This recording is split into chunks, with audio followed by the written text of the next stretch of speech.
শ্রী শ্রী রাধা রমন জয়তী ভজনিতায় গৌরাধে শ্যাম জপ হরে কৃষ্ণ হরে রাম।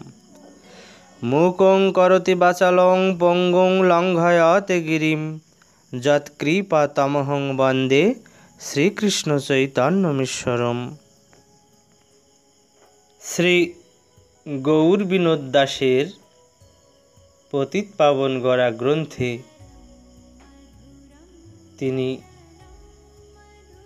এই তত্ত্ব দিচ্ছেন। তৈর্থিক বিপ্র নামক এই পরিচ্ছেদে যিনি অকপট চিত্তে শ্রী ভগবানকে ভজন করেন তাহাকে পাইবার জন্য উৎকণ্ঠিত হন, ভগবান তাহাকে দর্শন না দিয়া থাকিতে পারেন না। পরম সুকৃতি এক তৈর্থিক ব্রাহ্মণ কৃষ্ণের উদ্দেশ্যে করে তীর্থ পর্যটন। ষড়াক্ষর গোপাল মন্ত্রের উপাসন, গোপাল নৈবেদ্য বিনা না করে ভোজন। ষড়াক্ষর গোপাল মন্ত্রের উপাসক তীর্থ পর্যটনকারী এক সুকৃতি ব্রাহ্মণ তীর্থ ভ্রমণ করিতে করিতে শ্রীধাম নবদ্বীপে উপস্থিত হইলেন। নিতাই গৌর হরিবোল হরিবোল হরিবোল। তিনি নিজ হাতে ভোগ প্রস্তুত না করিয়া প্রভুকে ভোগ সমর্পণ করেন না। সারা জীবন ভজনের এবং তীর্থ পর্যটনের ফলস্বরূপ ব্রাহ্মণ আজ শ্রীধাম নবদ্বীপ দর্শন লাভ করিলেন। নিতাই গৌর হরিবোল হরিবোল। নবদ্বীপ রম্য স্থান, দিব্য চিন্তামণি ধাম, শ্রীধাম শ্রী জগদ অনুপম। নাম স্মরণে যার হয় প্রেম ভক্তি সার, হৃদয়ের নাশে তাপতম। নবদ্বীপ হেন গ্রাম ত্রিভুবনে নাই, জহি অবতীর্ণ হলেন চৈতন্য গোসাই। তাই নিতাই গৌর হরিবোল। তাই নবদ্বীপের মতো এমন গ্রাম স্বর্গ মর্ত পাতালে আর কোথাও নেই, ওই একটি। তাই সমস্ত ভজনের এবং তীর্থ পর্যটনের ফলস্বরূপ আজ এই ব্রাহ্মণ শ্রীধাম নবদ্বীপ দর্শন লাভ করলেন। বিপ্রের ভূষণ স্বরূপ কণ্ঠে বাল গোপাল শালগ্রাম, অতি অপূর্ব ব্রাহ্মণ্য তেজ, বিরাজিত লাবণ্যযুক্ত বদন, মুখে নিরন্তর কৃষ্ণ নাম। দেখিলেই মনে হয় যেন প্রেমানন্দ সাগরে ভাসিতেছেন। ভ্রমণ করিতে করিতে মহাপ্রভুর বাড়িতে আসিলেন। মহাপ্রভুর পিতা শ্রী জগন্নাথ মিশ্র বিপ্রকে দেখিয়াই অতিশয় মুগ্ধ হইলেন। তো বিপ্রের বর্ণ কিরূপ বলছেন গৌর বিনোদ দাস। বিপ্রের ভূষণ স্বরূপ কণ্ঠে বাল গোপাল শালগ্রাম, অতি অপূর্ব ব্রাহ্মণ্য তেজ বিরাজিত লাবণ্যযুক্ত বদন, মুখে নিরন্তর কৃষ্ণ নাম। দেখিলেই মনে হয় যেন প্রেমানন্দ সাগরে ভাসিতেছেন। তো সেই ব্রাহ্মণকে মহাপ্রভু পিতা শ্রী জগন্নাথ মিশ্র দেখিয়াই অতিশয় মুগ্ধ হইলেন। সম্ভ্রমে দণ্ডায়মান হইয়া নমস্কার করিলেন। অতিথি ব্যবহার ধর্ম যেরূপ পালন করিতে হয় সবই করিলেন। স্বহস্তে পাদ প্রক্ষালন করিয়া উত্তম আসনে উপবিষ্ট করাইলেন। কিছুক্ষণ বিশ্রামের পর মিশ্র বিনীত হইয়া বলিতে লাগিলেন, জগতের ভাগ্যে আপনারা পর্যটন করিয়া থাকেন। আজ আমার পরম ভাগ্য, আপনি আমার ঘরে বিজয় করিয়াছেন। দয়া পরবশ হইয়া আজ্ঞা করিলে রন্ধনের আয়োজন করিয়া দেই। বিপ্র বলিলেন, আপনার যে ইচ্ছা। মিশ্র মহাশয় আনন্দের সহিত স্থান উপস্কার করিয়া রন্ধনের সব আনিয়া দিলেন। বিপ্রবর সন্তোষের সহিত রন্ধন করিলেন। সন্তোষে ব্রাহ্মণ বর করিয়া রন্ধন, বসিলেন কৃষ্ণেরে করিতে নিবেদন। সর্বভূত অন্তর্যামী শ্রী শশীনন্দন, মনে আছে বিপ্রেরে দিবেন দর্শন। নিতাই গৌর হরি বল। প্রভুর কিন্তু মনে আছে, আজ আমি এই তৈর্থিক বিপ্রকে দর্শন দেব। ধ্যান মাত্র করিতে লাগিল বিপ্রবর, সম্মুখে আইলা প্রভু শ্রী গৌর সুন্দর। নিতাই গৌর হরি বল, হরি বল, হরি বল। ধ্যান করিতেই ভক্তবৎসল প্রভু শ্রী গৌর হরি আমার তাহার সম্মুখে আসিলেন। জীবকুলকে কৃতার্থ করিতে, ভক্ত বাঞ্ছা পূর্ণ করিতে প্রভু যুগে যুগে সাধারণ মানুষের মতোই আসিয়া থাকেন। ধ্যান পর বিপ্রের নিকট আসিয়াছেন সাধারণ একটি নরশিশুর মতো। ন্যাংটা সর্ব অঙ্গ ধুলা মাখা, অরুণ নয়ন করচরণ অরুণাভ, কি সুন্দর! ধুলাময় সর্ব অঙ্গ মূর্তি দিগম্বর, অরুণ নয়ন করচরণ সুন্দর। হাসিয়া বিপ্রের অন্ন লইয়া শ্রী করে, এক গ্রাস খাইলেন দেখি বিপ্রবরে। হাই হাই করি ভাগ্যবন্ত বিপ্র ডাকে, অন্ন চুরি করিলে চঞ্চল বালকে। এক গ্রাস অন্ন লইয়া হাসিতে হাসিতে খাইতে লাগিলেন শ্রী গৌর হরি। খাইতে লাগিলেন বটে, খাইতে শিখেন নাই। হাত ভরিয়া ভাত লইয়া এমনই খাইতেছেন, সর্বমুখে অঙ্গে ভাত লাগিতেছে। ভক্ত দত্ত দ্রব্য খাইতে প্রভুর কি আনন্দ, কি সুন্দর হাসি মিশানো মুখ। বসিয়া দেখেন জগন্নাথ মিশ্র বর, ভাত খায় হাসে প্রভু শ্রী গৌর সুন্দর। নিতাই গৌর হরি বল। সাধু বিপ্রের ভোজন নষ্ট হইয়াছে দেখিয়া মিশ্র মর্মান্তিক দুঃখ পাইলেন। সেই সাধু বিপ্র, তার ভোজন নষ্ট করিয়াছে কে? আমার বাল শ্রী গৌর হরি।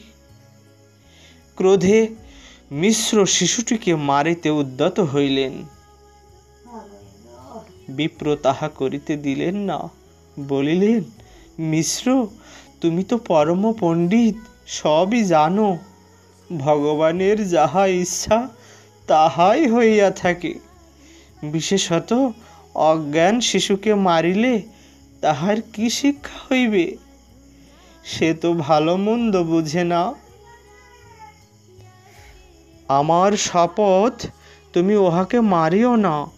জগন্নাথ মিশ্র দুঃখে মাথায় হাত দিয়া বসিয়া ভাবিতে লাগিলেন। একটি কথাও মুখে সরিতেছে না। বিপ্রবর বুঝাইতেছেন, মিশ্র তুমি দুঃখ করিও না, ঈশ্বরের ইচ্ছাই যাহা হবার হইয়া থাকে। ফলমূল কিছু যদি ঘরে থাকে আনিয়া দাও, তাহাই গোপালকে অর্পণ করিয়া আহার করিব।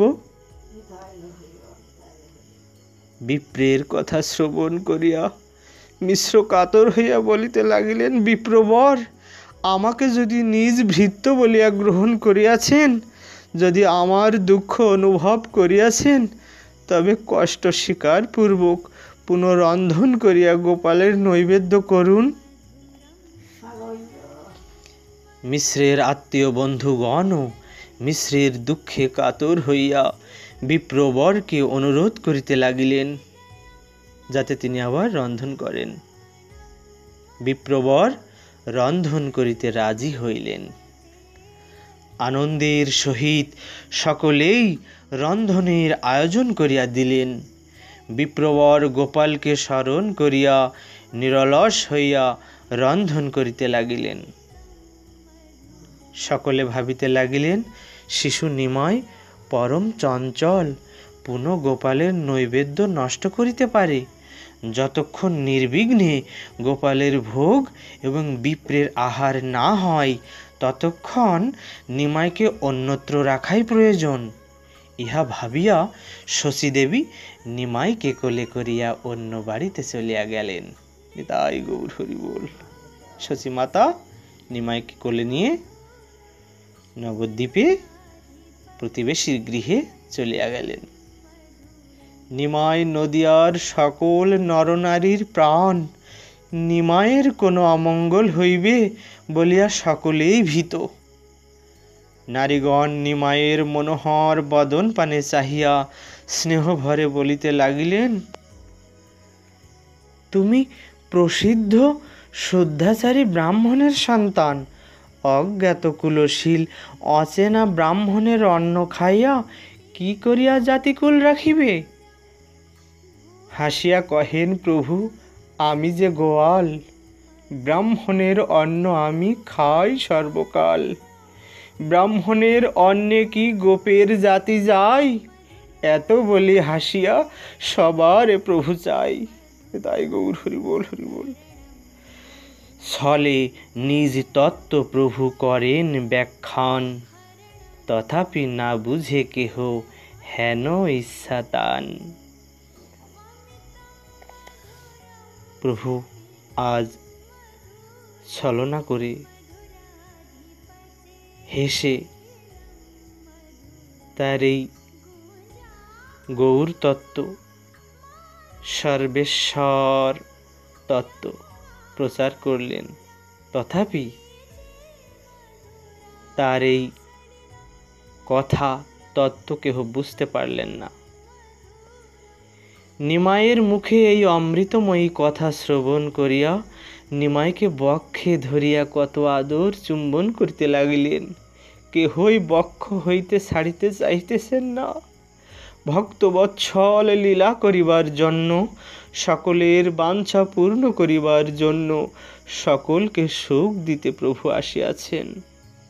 যখন যার কোলে যাইতেছেন, নিজকে ভুলিয়া তিনি আনন্দ সাগরে ভাসিতেছেন। নিমাইকে অন্য বাড়িতে রাখিয়া সকলে পাহারা দিতে লাগিলেন। অখিল রসসিন্ধু শ্রী ভগবান ঐশ্বর্যের ভিতর দিয়াই সমাধুর্য প্রকট করিয়া জীবের সহিত লীলা করিয়া জীবকুলকে কৃতার্থ করিয়া থাকেন। তো সেই বিপ্র পুনর্বার করিয়া রন্ধন, লাগিলেন বসিয়া করিতে নিবেদন। ধ্যানে বাল গোপাল ভাবেন বিপ্রবর, জানিলেন গৌরচন্দ্র চিত্তের ঈশ্বর। মহাপ্রভু আমার সব জানতে পেরেছেন যে ওই বিপ্র বাল গোপালকে ধ্যানে ভাবছেন। মহিয়া সকল লোক অতি অলক্ষিতে, আইলেন বিপ্র স্থানে হাসিতে হাসিতে। অলক্ষিতে এক মুষ্টি অন্ন লয়া করে, খাইয়া চলিলা প্রভু দেখে বিপ্রবরে। হাই হাই করিয়া উঠিল বিপ্রবর, ঠাকুর খাইয়া ভাত দিল এক রড়। অখিল ভুবন পতি গৌর হরি এক মুষ্টি অন্ন লইয়া ভয়ে পলাইয়া যাইতেছেন কেন? ভাগ্যবান জগন্নাথ মিশ্রকে অপূর্ব বাৎসল্য প্রেম মাধুর্য আস্বাদন করাইতেই দয়াল প্রভু আজ এত ভীত হইয়া পলাইয়া যাইতেছেন। তো বাৎসল্য রস অর্থাৎ পুত্র প্রতিপালনের মধুরতা কেমন, পুত্র স্নেহের মধুরতা কেমন, তাই এই ভাগ্যবান জগন্নাথ মিশ্র এবং শচীমাতাকে সেই সুধারস আস্বাদন করাবার জন্যেই আজ এক মুষ্টি অন্ন লইয়া ভয়ে পলাইয়া যাইতেছেন প্রভু। সম্ভ্রমে উঠি মিশ্র হাতে বাড়ি লয়া, ক্রোধে ঠাকুরের লইয়া যায় ধাওয়াইয়া। হেন মহাচোর শিশু কার ঘরে আছে? এত বলি ক্রোধে মিশ্র ধায় প্রভু পাছে। সবে ধরিলেন যত্ন করিয়া মিশ্রেরে, মিশ্র বলে এড়ো আজি মারিম উহারে। মিশ্র কিছুতেই শান্ত হইতেছেন না, কেবলই অনুতাপ করিয়া বলিতে লাগিলেন, হে ভগবান, একটি চোর শিশু তুমি আমাকে দিলে, আমি উহাকে আজ মারিবই। মিশ্রের ক্রোধ দেখিয়া বিপ্রবর মিশ্রের হাতে ধরিয়া মিনতি করিতে লাগিলেন, মিশ্র, এই অবোধ শিশুকে তুমি মারিও না, শান্ত হও। শুনো, এই শিশুর কোনোই দোষ নাই, অন্য বাড়িতে রাখিয়া তোমরা পাহারা দিয়াও তো রাখিতে পারিলে না। ইহার তাৎপর্য এই, আজ শ্রীকৃষ্ণের প্রসাদ পাওয়া আমার কপালে লেখা নাই। জগন্নাথ মিশ্র অতি দুঃখে অধবদনে রহিলেন। বিপ্রকে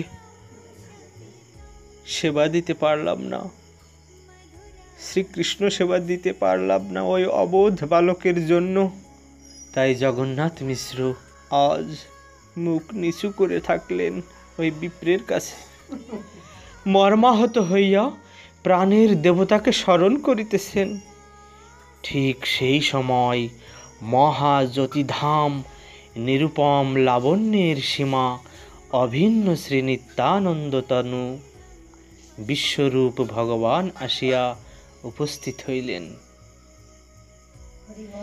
স্কন্ধে যজ্ঞসূত্র মূর্তিমন্ত ব্রহ্ম তেজ শ্রী বিশ্বরূপকে দেখিয়া তর্থিক ব্রাহ্মণ নিজ দেহ ভুলিয়া ভাবে গদগদ হইয়া এক দৃষ্টে বিশ্বরূপের বদন পানে চাহিয়া রহিলেন। যিনি যতই ভাবুন আর বলুন না কেন, শ্রীপাদ নিতাই চাঁদের কৃপা ভিন্ন, কেহই শ্রী গৌর হরিকে পাইতে পারে না। নিতাই গৌর হরি বল, হরি বল। স্কন্ধে যজ্ঞসূত্র ব্রহ্ম তেজ মূর্তিমন্ত, মূর্তি ভেদে জন্মিলা আপনে নিত্যানন্দ। এইবার নিতাই চাঁদের অহেতুক করুণায় নিশ্চয়ই বিপ্রবরের চির অভিলাষ পূর্ণ হইবে। বিপ্রবর অত্যন্ত ব্যাকুলতার সহিত জিজ্ঞাসা করিলেন, এই মহাশয় কাহার পুত্র? বিপ্র বলে, কার পুত্র এই মহাশয়? সবেই বলেন, এই মিশ্রের তনয়। শুনিয়া সন্তোষে বিপ্র কইল আলিঙ্গন, ধন্য পিতা মাতা যার এহেন নন্দন। বিপ্রেরে করিয়া বিশ্বরূপ নমস্কার, বসিয়া কহেন কথা অমৃতের ধার। বিপ্র কি বলছেন? বিপ্র বলছেন, কার পুত্র এই মহাশয়? সবেই বলেন, সকলেই বলছেন, এই মিশ্রের তনয়, ইনি জগন্নাথ মিশ্রের পুত্র। শুনিয়া সন্তোষে বিপ্র কইল আলিঙ্গন, বিশ্বরূপকে সন্তোষে খুব মনের আনন্দে এবং প্রফুল্লতায় আলিঙ্গন করলেন। ধন্য পিতা মাতা যার এহেন নন্দন, এরকম পুত্র যার আছে সেই পিতামাতা ধন্য। বিপ্রেরে করিয়া বিশ্বরূপ নমস্কার, বসিয়া কহেন কথা অমৃতের ধার। তখন বিশ্বরূপ সেই বিপ্রকে নমস্কার করিয়া বসলেন। বসে কি করিতেছেন?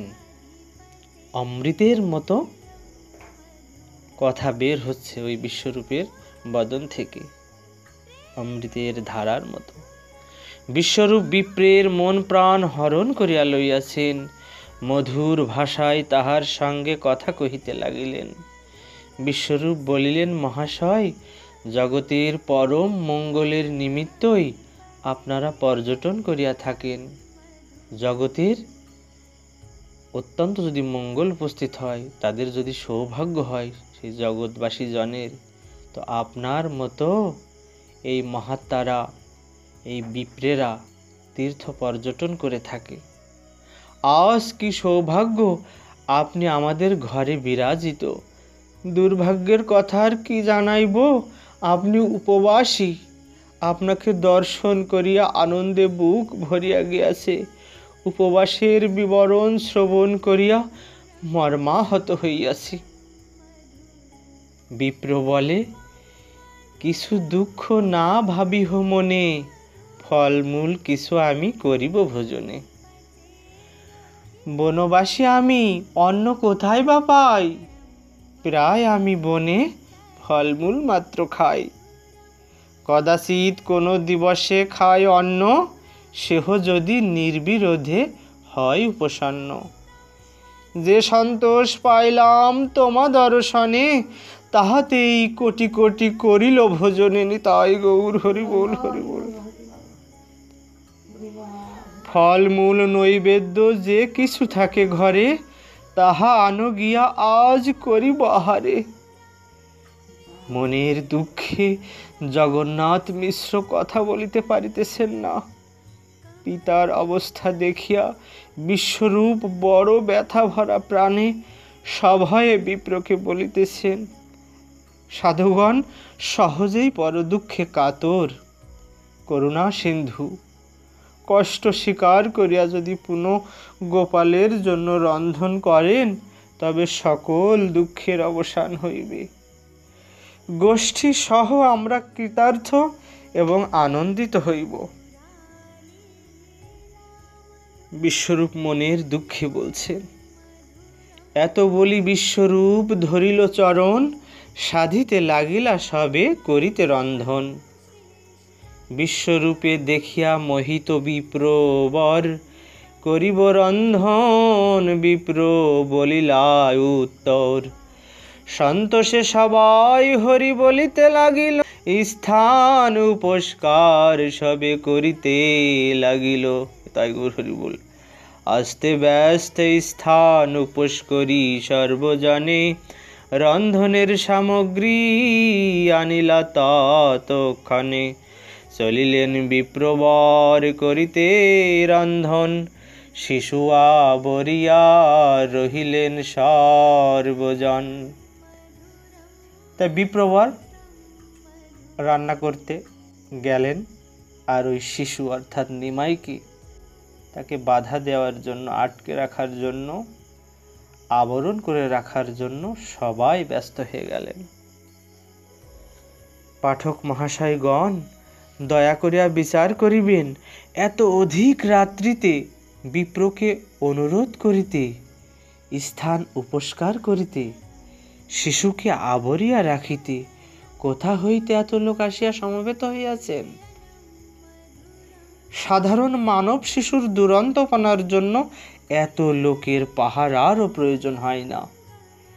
একবার গোপালের নৈবেদ্য নষ্ট করার পরেও আবার তাহা করিতে পারে না, এক ধমকেই তাহাকে শায়েস্তা করা যায়। এই শিশুটি যে অসাধারণ, তাহা তাহার সকল কার্য দ্বারাই প্রমাণিত হইতেছে। সাক্ষাৎ ভগবান শ্রীমান মহাপ্রভুর ভক্তবৎসল লীলা দর্শন করিবার জন্যই এত রাত্রে ছদ্মবেশ ধারণ করিয়া দেব দেবীগণ মিশ্রের ঘরে আসিয়া সমবেত হইয়াছেন। তাই গৌর হরি বল। বিপ্রবর রন্ধন করিতেছেন, শিশুটি যে ঘরে পলাইয়াছিল সেই ঘরের দরজা বন্ধ করিয়া সমবেত সকল লোক চতুর্দিক বেষ্টন করিয়া রহিলেন। মিশ্র স্বয়ং ঘরের দরজায় বসিলেন, যাতে শিশু নিমাই ওই দরজা টপকে ব্রাহ্মণের নৈবেদ্য নষ্ট করিতে না পারে। ঘরে থাকি স্ত্রীগণ বলেন, চিন্তা নাই, নিদ্রা গেল আর কিছু না জানে নিমাই। স্ত্রীগণ কি বলছেন? যদি একবার শিশু নিমাই নিদ্রা যায়, সে আর কিছু জানে না, ঘুমিয়ে অচেতন হয়ে থাকে। এই মতে শিশু রাখিলেন সর্বজন, বিপ্রের হইল কতক্ষণেতে রন্ধন। অন্ন উপোস করি সেই সুকৃতি ব্রাহ্মণ, ধ্যানে বসি কৃষ্ণেরে করিলা নিবেদন। তখন সেই অন্ন রন্ধন করে নৈবেদ্য তৈরি করে সেই সুকৃতি ব্রাহ্মণ ধ্যানে বসে কৃষ্ণকে নিবেদন করছেন। অন্তর্যামী প্রভু শ্রী শশীনন্দন গৌর হরি আজ বিপ্রের বহু জন্মের অভিলাষ পূর্ণ করিবেন। তাই লীলাশক্তি যোগমায়া সকলকে মোহিত করিয়া অচেষ্ট করিলেন। সবাই ঘুমে অচেতন, সকলেই নিদ্রায় অভিভূত। বিপ্র যেই স্থানে অন্ন নিবেদন করিতেছিলেন, সর্বচিত্তাকর্ষক ঈষৎ নিদ্রালসযুক্ত দিগম্বর নিমাই হাসিতে হাসিতে সেই স্থানে আসিলেন। নিতাই গৌর হরিবোল হরিবোল। বালক দেখিয়া বিপ্র কহে, হায় হায়, সবে নিদ্রা যায়, কেহ শুনিতে না পায়। প্রভু বলে, ওয়ে বিপ্র, তুমি তো উদার, তুমি আমার ডাকি আনো, কি দোষ আমার? মোর মন্ত্র জপি মোরে করহ আহ্বান, রহিতে না পারি আমি, আসি তোমায় স্থান। আমারে দেখিতে নিরবধি ভাব তুমি, অতএব তোমারে দিলাম দেখা আমি। নিতাই গৌর হরিবোল। প্রভু বলছেন, হে বিপ্র, তুমি আমাকে দেখার জন্য নিরবধি সব সময় আমাকে ভাবো, অতএব তোমাকে আমি এই দেখা দিলাম, তুমি চিন্তিত হচ্ছ কেন? সেই ক্ষণে দেখে বিপ্র পরম অদ্ভুত শঙ্খ চক্র গদা পদ্ম চতুর্ভুজ রূপ, এক হস্তে নবনীত আর হস্তে খায়, আর দুই হস্তে প্রভু মুরলী বাজায়। নিতাই গৌর হরিবোল হরিবোল। বিপ্রের কৃষ্ণ দর্শন হচ্ছে, ভগবত দর্শন হচ্ছে, গোরা দর্শন হচ্ছে। বহু জন্মের সঞ্চিত তপবল পুণ্য বলে, সাধন বলে, ভজন বলে, আজ সেই তর্থিক বিপ্র সর্বাধার শ্রীমান মহাপ্রভুকে দর্শন করছেন। শ্রীবৎস কৌস্তুভ বক্ষে শোভে মণিহার, সর্ব অঙ্গে দেখে রত্নময় অলঙ্কার, নবগুঞ্জা বেড়া শিখিপুচ্ছ শোভে শিরে, চন্দ্রমুখে অরুণ অধর শোভা করে। হাসিয়া দোলায় দুই নয়ন কমল, বৈজয়ন্তী মালা দোলে মকর কুণ্ডল, চরণারবিন্দে শোভে শ্রীরত্ন নূপুর, নখমণি কিরণে তিমির গেল দূর। সেই নখের মণির কিরণে, সেই আলোয়, স্নিগ্ধ আলোয় অন্ধকার দূর হয়ে গেল সেই গৃহে। অপূর্ব কদম্ব বৃক্ষ দেখে সেইখানে, বৃন্দাবন দেখে নাদ করে পক্ষীগণে। তাই গৌর হরিবোল। সেখানে দেখলেন সেই তর্থিক বিপ্র অপূর্ব কদম্ব বৃক্ষ, কদমের গাছ, সেইখানে এই সেই বৃন্দাবন ধাম, এখানে নাদ করছে, শব্দ করছে, ডাকছে সমস্ত পাখিগণে। গোপ গোপী গাভীগণ চতুর্দিকে দেখে, যত ধ্যান করে তত দেখে পরতেকে। যত ধ্যান করতে লাগলেন, ভাবতে লাগলেন, ওই তর্থিক বিপ্র দেখছেন সেই বৃন্দাবনের গোপ গোপীরা, সেখানে সমস্ত গাভীগণ ধেনুগণ চড়ে বেড়াচ্ছে। যত তিনি ধ্যান করছেন, প্রত্যেককে তিনি দেখতে পেলেন। অপূর্ব ঐশ্বর্য দেখি সুকৃতি ব্রাহ্মণ আনন্দে মূর্ছিত হইয়া পড়িলা।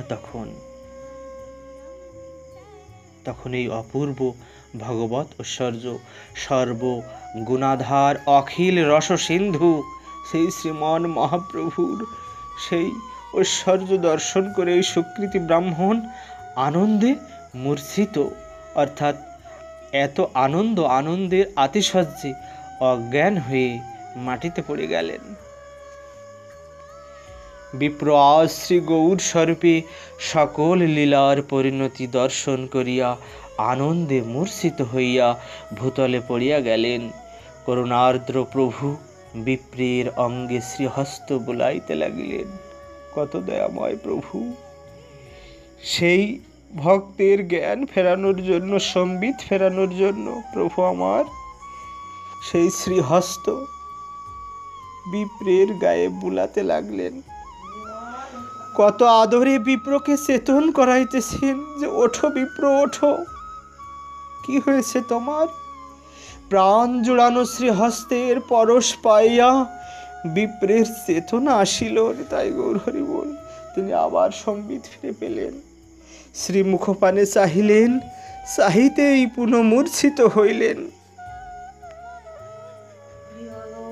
সমগ্র বিশ্বের, সমগ্র ব্রহ্মাণ্ডের প্রতিপালক তিনি যদি কোনো ভক্তের সম্মুখে আসেন, তার একমাত্র আরাধ্য সেই ভগবান, সেই ভগবানের দর্শনে তার এত আনন্দ হয়, এত আনন্দ হয়, সে তার হিতাহিত ভুলে যায়। তাই চেতনা আসার পরও আবার গোরা মুখের দিকে তাকিয়ে সেই আনন্দের আতিশয্যে আবার অজ্ঞান হয়ে গেলেন। আবার জ্ঞান পেলেন, আবার চাহিতে চেষ্টা করিলেন, কিন্তু আনন্দের এত আতিশয্যতা যে জড়প্রায় হইয়া গেলেন। শরীর আর আগের মতো সচল নেই, অসাড় হয়ে গিয়েছে। কি করবে বুঝতে পারছেন না। সে অখিল রসসিন্ধু করুণাময় প্রভু, তিনি তার গায়ে হাত বোলাচ্ছেন, তার সামনে উপস্থিত হয়েছেন। তাই সেই বিপ্র প্রাণহীনের মতো জড়ো হয়ে গিয়েছেন। প্রাণে কত আবেগ, কত ব্যাকুলতা, সাত্ত্বিক ভাবের আবেশে দেহে ঘন ঘন ঘর্ম, ঘন ঘন ঘামছেন। মুহুর্মুহু কম্পন, মুহুর্মুহু দেহ কাঁপছে। বিপুল পুলক কিছুতেই স্থির হইতে পারিতেছেন না, নয়নের জলে ভাসিয়া যাইতেছেন।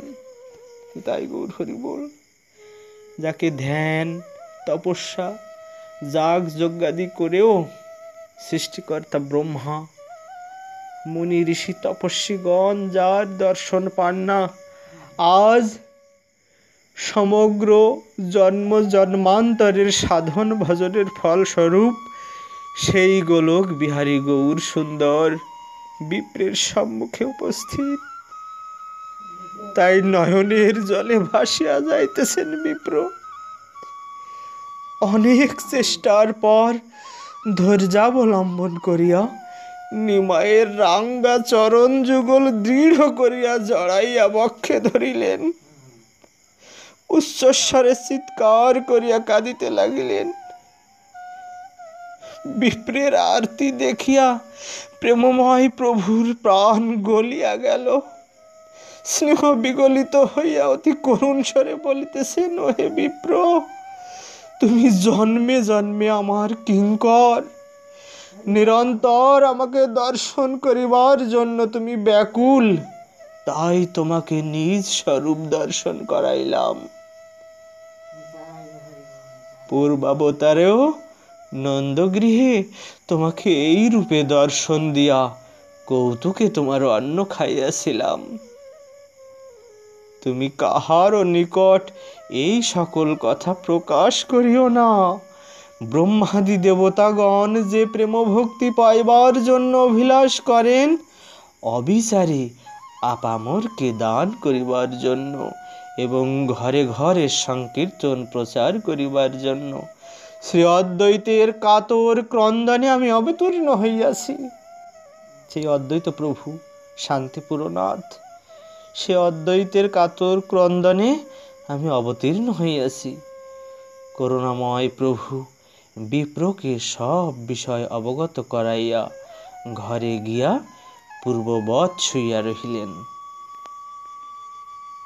তো এই ৭১ চৌযুগের ২৮তম কলিযুগ এত মহিমাপূর্ণ, এত করুণা, প্রভুর করুণা জড়ানো এই যুগ যে স্বয়ং গোলকবিহারী প্রত্যেক ৭১ চৌযুগের ২৮তম যুগে অবতীর্ণ হন।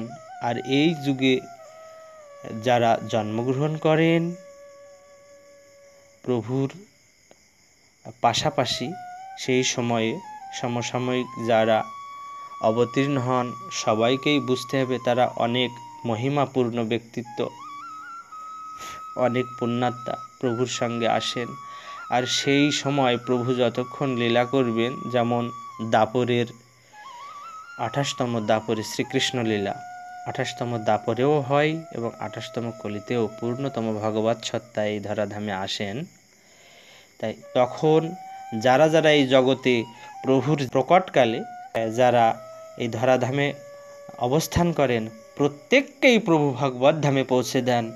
এমন মহিমান্বিত, এমন সুন্দর তত্ত্ব শ্রীমদ্ ভাগবত, চৈতন্য চরিতামৃত এবং বহু গ্রন্থে বর্ণিত হয়েছেন যে প্রভু যতক্ষণ অবস্থান করবেন, প্রকট থাকবেন এই ধরাধামে এই ২৮তম দাপর যুগে এবং ২৮তম কলিযুগে, ততক্ষণ সমস্ত জীব জগৎ প্রাণী যা কিছুই থাকুক না কেন সেই সময় তাদের সবাইকেই প্রভু ভগবত ধামে নিয়ে যান।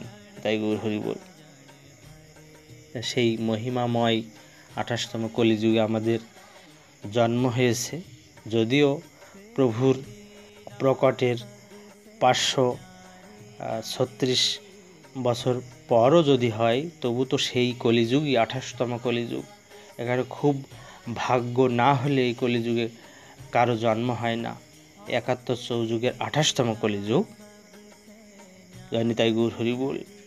তাই করুণাময় প্রভু বিপ্রকে সব বিষয় অবগত করাইয়া ঘরে গিয়া পূর্ববৎ শুইয়া রহিলেন। আবার আগের মতো শুয়ে থাকলেন। পূর্ববৎ শুইয়া থাকিলা শিশু ভাবে, যোগ নিদ্রা প্রভাবে কেহ নাহি জাগে। তো প্রভু যোগ মায়াকে তার ভগিনীর স্থান দিয়েছেন।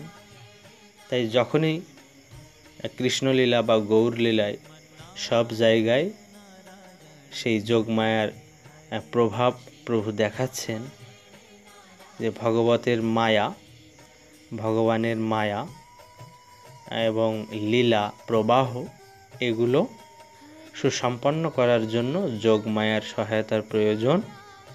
তাই যোগমায়াকে প্রভুর ভগিনীর স্থান দিয়েছেন প্রভু, যে তুমি আমার বোন, তুমি আমার লীলায় সহায়ক হও আর আমার লীলা পূর্ণ করার জন্য তোমার মায়া প্রদর্শন করো। তো অপূর্ব প্রকাশ দেখি সেই বিপ্রবর, আনন্দে পূর্ণিত হইল সর্বকলেবর। সর্ব অঙ্গে সেই অন্ন করিয়া লেপন, কাঁদিতে কাঁদিতে বিপ্র করেন ভোজন। নিতাই গৌর হরি বল। সর্ব অঙ্গে সেই অন্ন আজ প্রেমময় প্রভুর হস্তের স্পর্শ সেই অন্নে লেগেছে, মুখের স্পর্শ, বদনের স্পর্শ, সেই পীযূষেরও পীযূষ ধারা, অমৃতেরও অমৃত ধারা আজ এই অন্ন হয়ে গিয়েছে। ভগবত স্পর্শ ওই অন্নে লেগে আছে। তা সেই বিপ্র কি করলেন? অপূর্ব প্রকাশ দেখি সেই বিপ্রবর, আনন্দে পূর্ণিত হইল সর্বকলেবর। সর্ব অঙ্গে সেই অন্ন করিয়া লেপন, কাঁদিতে কাঁদিতে বিপ্র করেন ভোজন। কি করবেন কিছু বুঝতে পারছেন না। হাত দিচ্ছেন, সে অন্ন খাচ্ছেন, গায়ে মাখছেন, সারা গায়ে লেপে দিচ্ছেন, যেমন ঘর লেপে ওই রকম ভাবে লেপে দিচ্ছেন সেই অন্ন প্রভুর। হিতাহিত জ্ঞান ভুলে গেছেন সেই তো ঠিক বিপ্র।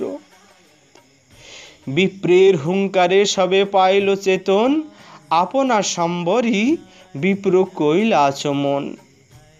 সবাই চেতনা ফিরে পেলেন ওই বিপ্রের হুঙ্কারে। তখন সেই তৈথিক বিপ্র আচমন করলেন, বদন ধৌত করলেন, হস্তধৌত করলেন, নির্বিঘ্নে ভোজন করেন বিপ্রবর, দেখি সবে সন্তোষ হইল বহুতর। সবাই দেখলেন যে নির্বিঘ্নে সেই বিপ্রবর ভোজন সমাপন করছেন, তাহলে এইবার শিশু নিমাই আর তাকে জ্বালাতন করেনি। কিন্তু যা লাভ করার সেই বিপ্র লাভ করেছেন। প্রভুর নির্দেশে তিনি চুপ করে রইলেন। প্রভু বলেছেন, এই তত্ত্ব কাহারও নিকট বলিও না বিপ্র। চিনিয়া ঈশ্বর বিপ্র সেই নবদ্বীপে রহিলেন গুপ্ত ভাবে ঈশ্বর সমীপে। তখন সেই বিপ্র চিনতে পেরেছেন সেই অনাদির আদি গোবিন্দ গোলক বিহারী শ্রীমন মহাপ্রভু আজ আমার দর্শন দিয়েছেন। এই নবদ্বীপে তার অবস্থান। আমি এই স্থান ছেড়ে আর কোথাও যাব না। ভুক্তি মুক্তির সর্ব সমন্বিত সেই পরাকাষ্ঠাময় সেই প্রেমময় স্থান, এখানে আমি আর কোথায় ঘুরব। তাই চিনিয়া ঈশ্বর এই আমার গৌরাঙ্গ সুন্দর ঈশ্বর, তিনি ভগবান। বিপ্র সেই নবদ্বীপে রহিলেন গুপ্তভাবে, গোপনভাবে থাকলেন ঈশ্বর সমীপে। ভিক্ষা করি বিপ্রবর প্রতি স্থানে স্থানে, ঈশ্বরে আসিয়া দেখে প্রতিদিনে দিনে।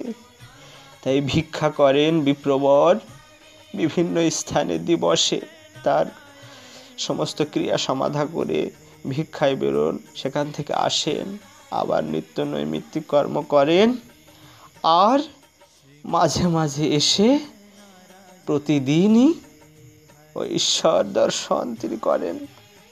তাই ষড়াক্ষর গোপাল মন্ত্রের উপাসক ভাগ্যবান তর্থিক বিপ্র মহাপ্রভুর অপার করুণায় তাহার দর্শন লাভ করিয়া পরম কৃতার্থ হইলেন এবং মহাপ্রভুর নিত্য নব নব লীলা দর্শন লালসায় শ্রীধাম নবদ্বীপে গঙ্গা তীরে বাস করিয়া গৌর ভজনানন্দে জীবন যাপন করিলেন। জয় জয় শ্রী গুরু প্রেমানন্দে পরম করুণ প্রেমদাতা নিতাই গৌর হরি হরি বল, নিতাই গৌর হরি বল, নিতাই গৌর হরি হরি বল।